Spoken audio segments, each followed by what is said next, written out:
Shalom Elohim, video yang saya buat ini saya beri tema nama. Segala sesuatu diberi nama untuk mengidentifikasikan sesuatu. Nama itu ada yang umum dan ada yang khusus. Sebagai contoh, benda ini namanya kapal. Lebih spesifik lagi, kapal ini adalah kapal pesiar. Benda ini namanya adalah mobil. Dan lebih spesifik lagi yaitu mobil Tesla karena dibuat oleh perusahaan yang bernama Tesla. Bukan hanya benda saja yang diberi nama, tetapi sebuah acara juga diberi nama. Acara ini adalah acara yang bernama Tahun Baru. Lebih spesifik lagi, acara ini bernama Tahun Baru 2020. Kita juga harus dapat membedakan antara nama dengan jabatan. Sebagai contoh, orang ini bernama Joko Widodo dan jabatannya adalah Presiden Indonesia. Kita juga harus paham bahwa nama diri seseorang tidak boleh diterjemahkan. Contohnya begini, ada seorang yang bernama Untung. Penulisannya adalah Oentoeng. Ini penulisan terjemahan lama Indonesia dan berbunyi Untung.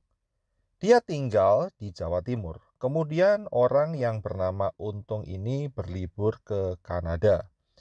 Di Kanada, nama orang ini tetap Untung dan tidak bisa diganti menjadi Laki. Walaupun kata laki berarti untung. Semua orang Kanada akan tetap memanggil orang ini Untung.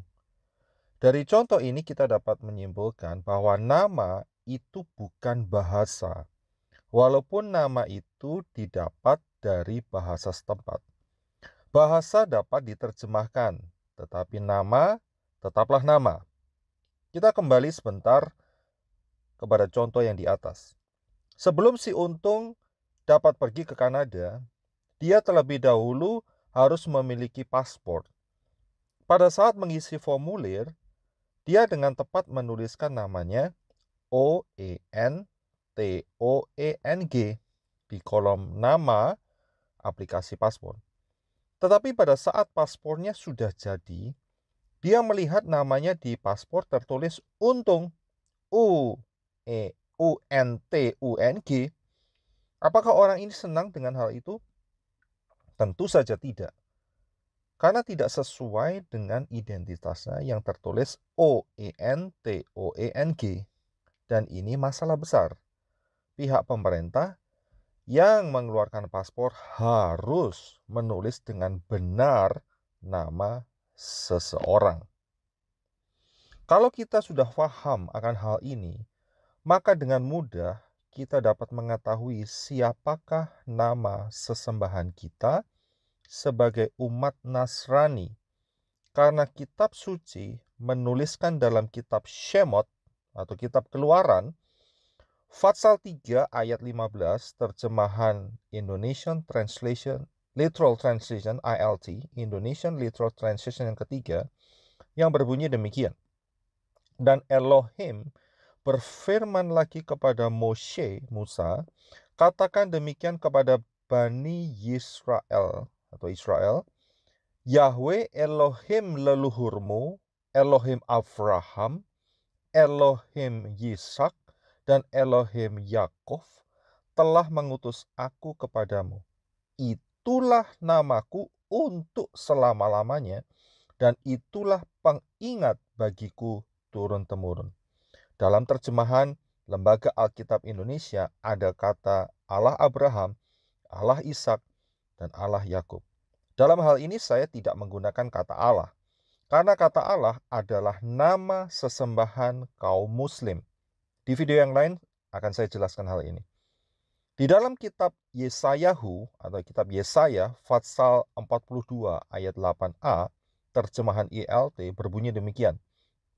Akulah Yahweh, itulah namaku. Tetapi dalam terjemahan LAI berbunyi, "Aku ini Tuhan, itulah namaku." Kata Tuhan itu bukan nama, melainkan jabatan.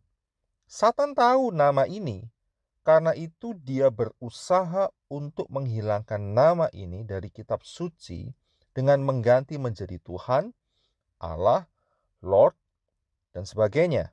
Mengapa? Karena dalam kitab Yesayahu atau Yesaya 43 ayat 11 berbunyi demikian. Akulah Yahweh, dan tidak ada juru selamat selain aku. Ada keselamatan di dalam nama Yahweh, dan Satan tidak ingin manusia diselamatkan. Karena itu dia berusaha untuk menghilangkan nama ini.